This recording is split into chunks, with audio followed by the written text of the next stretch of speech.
तो बड़े अरसे से दोस्तों इसी चीज़ का इंतज़ार था कि कब ये थर्ड क्लास किस्म की टीम अनाउंस करेंगे और उसके ऊपर बात कर लेंगे। वही हुआ जो सब कुछ पहले से ही बोल रहा था। 2-4 प्रेडिक्शन की वीडियोस निकाल रहा हूँ जिसके अंदर सबसे पहले मैंने ये बात की थी कि बाबर को निकाल रहे हैं ये, और वही इन्होंने निकाल भी दिया है। पूरी की पूरी चालें चल रही थी उसको बाहर करने के लिए। उसके ऊपर उसके अबू ही बोल गए। इसके ऊपर भी पहले भी एक वीडियो बना चुका हूँ जिसके अंदर मैंने बाबर को यही मशवरा दिया था कि जनाब तुम्हारे जो सर्कल में लोग हैं ना जो तुम्हें मशवरे दे रहे हैं उनसे जान छुड़ाओ। अब इसके अंदर उनके अब्बू ने भी कह दिया कि भाई मैं ही उसका सब कुछ हूँ, मैं ही मेंटोर हूँ, मैं ही उसको मशवरे देता हूँ, मैं ही उसका कोच भी हूँ। इस बारे में ही बात करेंगे। भाई हमारी सुन ली गई, शादाब भाई को कप्तान नहीं बनाया गया, उनको वाइस कप्तान बना दिया गया। मतलब मौत दिखाकर बुखार दे दिया हमें ताकि हम सब जो है वो चुप होके बैठ जाए। वापस टीम में आ चुके हैं। और मैं एक और भी अभी आपको एक और भी प्रेडिक्शन दे देता हूँ कि अब आकिब जाएंगे और उनकी जगह आएंगे सकलैन। ये सकलैन इसलिए पहले नहीं आए कि इन्होंने कहना था कि यार मैं अगर आ गया और अभी जो है मेरे बाद अगर मेरा दामाद आए तो फिर बड़ा मसला बन जाएगा। तो अब दामाद पहले आएंगे, ससुर बाद में आएंगे। वो भी आ रहे हैं पीछे पीछे। ये भी इस वीडियो के भी स्क्रीनशॉट ले लो। एक और प्रेडिक्शन ये भी दी थी कि इन सब के पॉलिटिकल एफिलिएशंस हैं, वहीं से इनके सारे पावे आते हैं। आज मेरे ख्याल में कोई वीडियोस वगैरह सर्कुलेट करी जिसके अंदर रूफी भाई जो है वो एक पॉलिटिशियन के पास उनके ऑफिस में पाए गए हैं।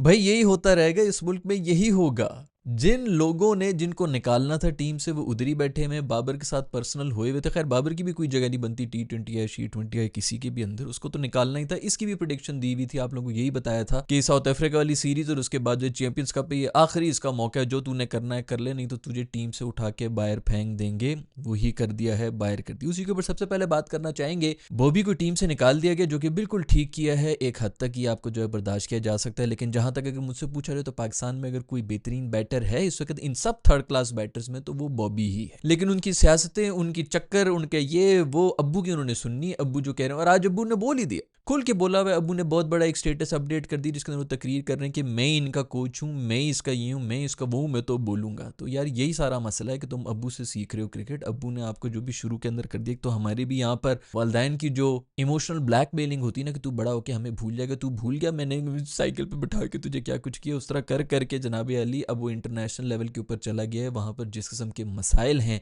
जिस किस्म का कंपटीशन है, आपने कभी ज़िंदगी में भी नहीं सोचा है। मैंने 50 वीडियोस बनाई हुई जिसके अंदर इशारतन मैं कब से ये लगा हुआ कि भाई वो उस मुकाम के ऊपर पहुंचा हुआ है जिसमें से आप में से कोई भी कभी भी नहीं गया। आप समझ ही नहीं सकते हैं कि उसके क्या इश्यूज हैं। आप नहीं इनको गाइड करें, वो उन्हीं की सुन रहा है। उसने भी, अब्बू ने भी कंफर्म कर लिया कि वो मेरी ही सुनता है, मैं ही उसका कोच हूँ। भाई सबसे पहले आपको कोच ही चेंज करना। बहुत अच्छी बात है, सबके अब्बू ने कराया है। सबके जितने भी प्लेयर्स होते हैं उनके कहीं ना कहीं फैमिली सपोर्ट होती है। बहुत से कम होते हैं जिनको अब जो है वो लाते भी मार रहे होते हैं, लेकिन किसी ने भाई ने सिखाया है, किसी की खाला ने, मामू ने, इसी तरह सीख सीख के आते हैं। लेकिन फिर वक्त के साथ साथ आगे जाना पड़ता है क्योंकि अब चैलेंजेस डिफरेंट हुए हैं भाई। खैर कोई भी फर्क नहीं पड़ना, किसी ने भी नहीं सीखना। यहाँ पर हमारी कौम इसी तरह जो की गई कि बाप की बेइज्जती करा दी और ये करा दिया वो करा दिया, बाप को भूल गया जिसने तुम्हें चलना सिखाया एंड ऑल दैट। ये इसी तरह बैठे रहेंगे। इसीलिए ये इंटरनेशनल लेवल पे कहीं पे भी नहीं जा सकते, एक्सपोज होके नीचे गिर जाते हैं क्योंकि वक्त के साथ बदलते ही नहीं हैं, अपने आप को अपग्रेड ही नहीं करते। खैर आज से तकरीबन 6-7 महीने पहले बाबर को यही एडवाइस दी थी कि अपने आसपास के लोग चेंज कर, जो तुझे मशवरे दे रहे हैं, जो तुझे बता रहे हैं कि इधर अब ये कर, अब वो कर, वो सब चेंज होने की जरूरत है। कोई सुनेगा नहीं, कोई ज़रूरत भी नहीं है। अब तू बेटा टीम से बाहर है। 2 महीने पहले से मैं वैसे भी लगा हुआ था कि भाई तुझे ही टीम से बाहर निकालना है। तू जो मर्जी कर ले, टेस्ट में कर ले, ODI में कर ले, लेकिन सारी की सारी छुरियां तुझ पर ही हैं, तुझे निकाल देंगे। उसको निकाल दिया गया है। पॉइंट ये है कि शाहीन भी उधर ही है, रूफी भी उधर ही है, नसीम भी उधर ही है, जिसकी वजह से हम जो है पिछले 2 साल से जलील हो रहे हैं।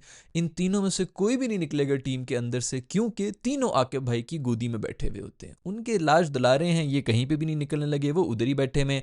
4 ओवर्स के अंदर इनको घुसा दिया जाएगा क्योंकि ये बॉलर्स ही 4 ओवर्स के हैं। वैसे आते जाते सबका यही कहते हैं कि जब तक रेड बॉल क्रिकेट नहीं खेलोगे तुम कुछ सीख ही नहीं सकते हो। इनमें से कोई भी रेड बॉल क्रिकेट नहीं खेलता है, लेकिन इनसे हमारी जान नहीं छूट सकती। हम लोग ये सोच रहे थे कि अगर ये दूसरा मैच भी हारेंगे, बांग्लादेश से भी हार जाएंगे, जलील होंगे, टेबल पे सबसे नीचे होंगे, तो कम से कम टीम में कोई तब्दीली आ जाएगी।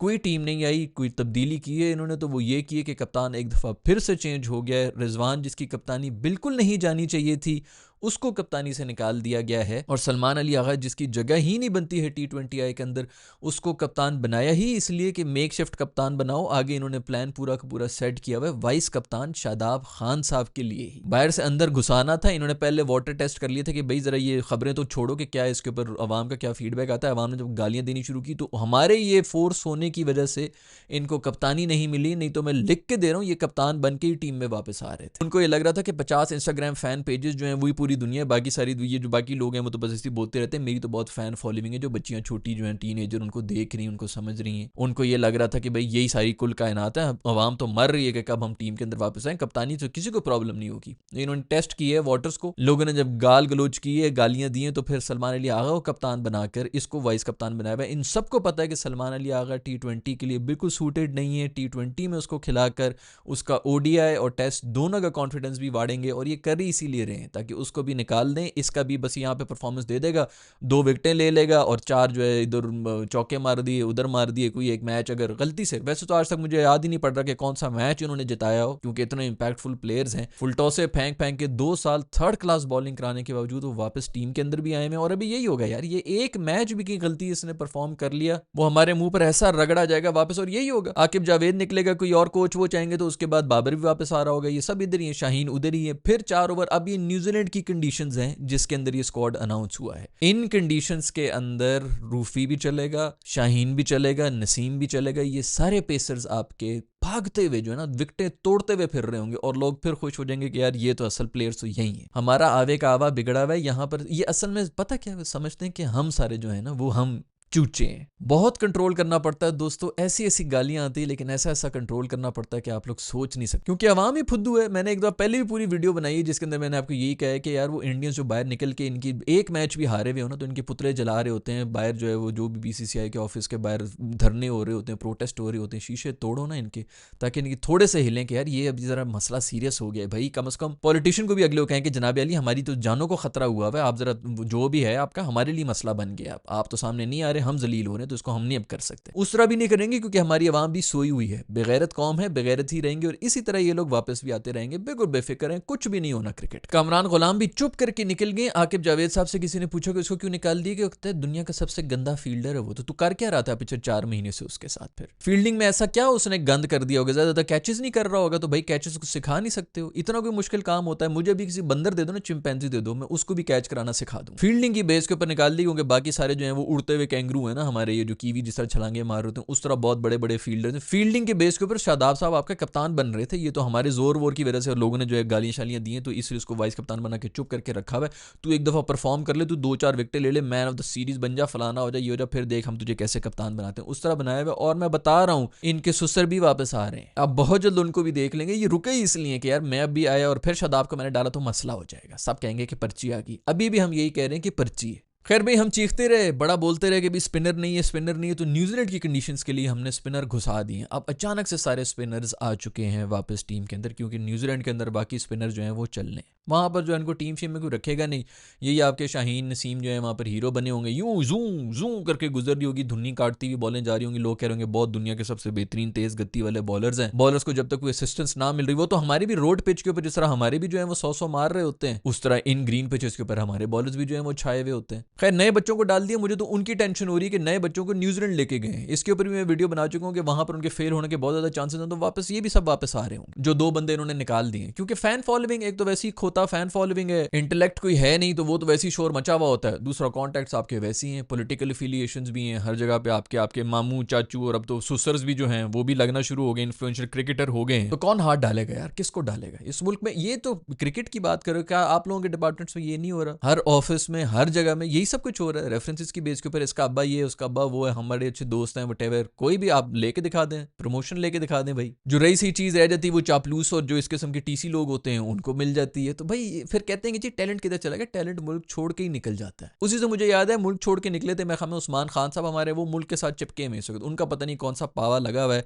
उनको टीम से कोई भी नहीं निकाल सकता, वो आराम से अभी भी टीम के अंदर ही बैठे हुए, पता नहीं कौन सी परफॉर्मेंसेज वो दे रहे हैं। साहिबजादा फरहान को भी लात पड़ गई, उनको किस बेस के ऊपर लात पड़ी? डोमेस्टिक के ऊपर इतने आपके परफॉर्मेंस देते रहे, लेकिन अब वो सूटेबल नहीं है, उनकी भी जरूर कोई फील्डिंग वील्डिंग या उनको सलाम करने की तमीज नहीं होगी, इसलिए उनको बाहर कर दिया, तो वो भी अब टीम के अंदर नहीं है। कामरान गुलाम के बारे में तो मैंने आप लोगों को पहली वीडियो में बता दिया था ना कि चुप करके उसको साइड पे कर रहे हैं। पहले उसका ऑर्डर जो है वो चेंज करते रहे, कभी उसको लोअर मिडिल में लेके जा रहे हैं, कभी उधर लेके जा रहे हैं, जिस पोजीशन के ऊपर वो बैटिंग करता है उससे हटा के उसको पीछे रखा हुआ ताकि फेल फूल करके अब उसको टोटली स्क्वाड से, जब पुराने लोगों को निकाल के न्यू को रखना है, उसमें भी उसका नाम नहीं है। हम लोग एक्सपेक्टेशंस लेके बैठे हुए थे कि ये सर्जरी करेंगे, कोई भी सर्जरी नहीं कर रहा, कोई भी कुछ भी नहीं हिलने लगा है। वो इसीलिए क्योंकि ऊपर जो आपकी सारी सिलेक्शन कमेटी है वो भी रेफरेंसेस से आई हुई, आपके कोचेस आपके जितने भी करते धरते हैं सारे के सारे रेफरेंस और सिफारिशों के ऊपर आए हुए हैं। ऐसे लोग कभी भी काबिल लोगों को आगे आने ही नहीं देंगे क्योंकि वो खुद एक्सपोज हो जाएंगे इनकी वजह से। रिजवान के ऊपर छुरी फेर दी गई है, उसको T20I की कप्तानी से हटा दिया गया है। किस चक्कर में उसको हटाया है? आपके अभी सबसे बड़े जो प्रॉब्लम्स थे वो लीडरशिप की थे और एक कहीं मर मर के आपको एक लीडर मिला था, उसको भी आपने हटा दिया है 2 से 3 महीने के अंदर। तो खाली रिजवान को हटा देना ही सबसे ज्यादा थर्ड क्लास और घटिया हरकत है, जो कि अब होती रहेगी। अब ODI के अंदर भी उसको मोस्ट ऑफ अगर वो हार गया तो इधर से भी उसको निकाल देंगे, फिर कोई नया आ जाएगा। मैं तो कहता हूँ उसके अंदर भी शादाब साहब को ही घुसा दो, T20I का उसको वाइस कप्तान बना दो और ODI का उसको कप्तान बना दो। नसीम, शाहीन, रूफी सबके मसले थे ओल्ड बॉल के ऊपर, कोई उसके ऊपर काम नहीं हो रहा। 1000 दफ़ा पहले ही बता चुका हूँ, सिराज का ओल्ड बॉल के ऊपर था, उसको बता के निकाला है टीम से कि बेटा ओल्ड बॉल के ऊपर करो। वो इंस्टाग्राम के ऊपर अपनी रीलें अपलोड कर रहा है ओल्ड बॉल के साथ प्रैक्टिस करते हुए। इधर कोई प्लान नहीं है, इधर कुछ होना भी नहीं है। ये अच्छी बात है कि चलो वो यंगस्टर्स, वो हारिस वगैरह और उनको डाल दिया गया टीम के अंदर। वो शाहीन साहब को बुरे लगते हैं तो शाहीन साहब मोस्ट प्रॉब्ली शादाब साहब वापस आ गए हैं फुल पावर में। अब आई डोंट नो कि उनकी शाहीन के साथ है कि नहीं। अगर उनकी शाहीन के साथ दोबारा से दोस्ती यारी उसी तरह जिस तरह पहले भी थी तो फिर इसका मतलब है कि हारिस बेचारी की भी ज्यादा टाइम बनना नहीं है। जब तक वो अगर कोई सेंचुरियां वेंचुरियां मार ले तो अलग बात है, अदरवाइज उसको भी निकाल के बाहर ही फेंकेंगे। खैर दोस्तों, ये इसी तरह चलता रहेगा, ये तमाशा इसी तरह चलेगा क्योंकि हमारी आवाम निकलती नहीं है। ना कोई सड़क पे निकलेगा, ना कोई प्रोटेस्ट करेगा। इधर 2-4 हमने बातें कर ली हैं, लोग भी जो है वो बस चुपचाप करके, बल्कि करते ही नहीं। अब तो ये भी इसके ऊपर भी कोई रिस्पॉन्स नहीं आता कि ठीक है यार हमने तो देखना ही बंद कर दिया। इसीलिए ये इसी तरह बैठे रहेंगे। लोग कह रहे होते हैं जी वो फलाना कॉर्पोरेशन तो फलानी कॉर्पोरेशन, इतनी भी कोई मैनेजर्स की इतनी चालें नहीं होती। उनकी हाँ इन्फ्लुएंस जरूर होता है क्योंकि पैसे इन्वॉल्व होते हैं, लेकिन वो अपनी जात के लिए कर रहे होते हैं। असल गंद जो है ना कहीं और भरा हुआ है और इनको कोई हाथ नहीं लगा सकता। वो जो 20-20 साल से पहले क्रिकेट खेल के गए हैं, उन्होंने जितने रिलेशनशिप्स बनाए हैं वो अपने दमादों को कभी निकलने देंगे? अपने सगे बेटे से भी ज्यादा ना दमाद के खातिर तवाजु की जाती है कि यार इधर तो मैंने बेटी दी हुई, उधर और ज्यादा सेंसिटिव हो जाते हैं। तो इनको कोई भी हाथ डालने वाला नहीं है, ना इन्होंने निकलना है। मुसलसल फेल होने के बाद 2 साल 3 साल से फेल होने के बावजूद ये सब उधर ही बैठे हुए हैं और अब ग्रीन पिचेस के ऊपर ये तेज तेज बॉलें निकालेंगे और आप लोग एंजॉय करेंगे कि पहले ओवर में आउट कर दिया, दूसरे ओवर में आउट कर दिया, उसका सर फाड़ दिया है वटेवर। और फिर वापस जब किसी ऐसी कंडीशन के अंदर आएंगे जहां पर दिमाग यूज़ करना पड़ता है तो बुरी तरह से एक्सपोज हो जाएंगे। बल्कि T20 आएंगे तो फिर भी चल जाते हैं। ODI के अंदर, टेस्ट के अंदर तो ऑफकोर्स सूटेड ही नहीं है, तो अगर टेस्ट के प्लेयर नहीं है तो ऑफकोर्स T20 के तो बड़े बेहतरीन प्लेयर होंगे। खैर ये सब जो थर्ड क्लास स्क्वाड बनाया हुआ है, ये जो सब थर्ड क्लास हरकतें हो रही, जो आप लोग समझ रहे थे कि बड़ी सर्जरी हो रही है, सर्जरी सिर्फ बाबर की हुई है, इस सब के बारे में आपका क्या ख्याल है? और अगर हो सके तो नीचे लिंक भी दे देना उन वीडियोस के जिसके अंदर मैं ये सब बातें कर रहा हूँ, स्पेशली वो वीडियोस जिसके अंदर मैं बाबर को ये भी मशवरा दे रहा हूँ कि बेटा अपने आसपास के जो मशवरे देने वाले हैं उनसे जान छुड़ाओ, क्योंकि वो सब गलत मशवरे दे रहे हैं। और ये भी कि तुम पे ही छुरी फिरने वाली है, तुम्हें निकालने के लिए ये सब कुछ हो रहा है, तुम अगर परफॉर्म नहीं करोगे तो सबसे पहले तुम्हें ही निकाला जाएगा। तो अब रोने धोने का कोई फायदा नहीं है, ये पहले से ही नजर आ रहा था कि क्या करने की कोशिश हो रही है। लेकिन आपको तो सब कुछ पता है, आप दुनिया के सबसे बड़े प्लेयर हैं, आपको तो किसी कोच की भी जरूरत नहीं है। दुनिया का हर प्लेयर जब भी स्ट्रगल कर रहा होता है, किसी न किसी कोई भी दुनिया के कोने में चला जाता है कहीं कहीं से मुझे एक अच्छा कोच मिल जाए जो मेरी टेक्निक के अंदर, छोटे मोटे फ्लॉज होते हैं, कोई ऐसी बड़ी इस मुकाम के ऊपर आके आपको ऐसी कोई नहीं दोबारा से सिखाना है कोचिंग करनी, कुछ छोटे मोटे फ्लॉज ही होते हैं कि भाई ये चीज़ तेरी पकड़ी गई है, अब बॉलर्स तुझे यहीं पर बॉलिंग करा रहे होते हैं, टेक्निकल फ्लॉ तेरा ये है जिस वजह से तू फंस रहा है। रोहित शर्मा को उठा के देख लो, वो लेफ्टियों के खिलाफ उसका स्टांस चेंज हुए हुए होते हैं, कौन सी पिच के ऊपर किधर, ऑस्ट्रेलिया में किस तरह खड़ा होता है, यूई में किस तरह खड़ा होता है, इंडिया में किस तरह खड़ा होता है, ये सब चीज़ें ना ये टिपें देनी पड़ती हैं। लेकिन नहीं, हमारे लोगों को तो सब कुछ पता है। आपको अगर कुछ पता है तो नीचे कॉमेंट्स में बता देना मुझे दोस्तों। हुआ वही है जो पिछले 2 साल से बोल रहे हैं और आगे भी यही होता रहेगा, कुछ भी बदलने वाला नहीं है क्योंकि ये पाकिस्तान कॉमेडी बोर्ड है।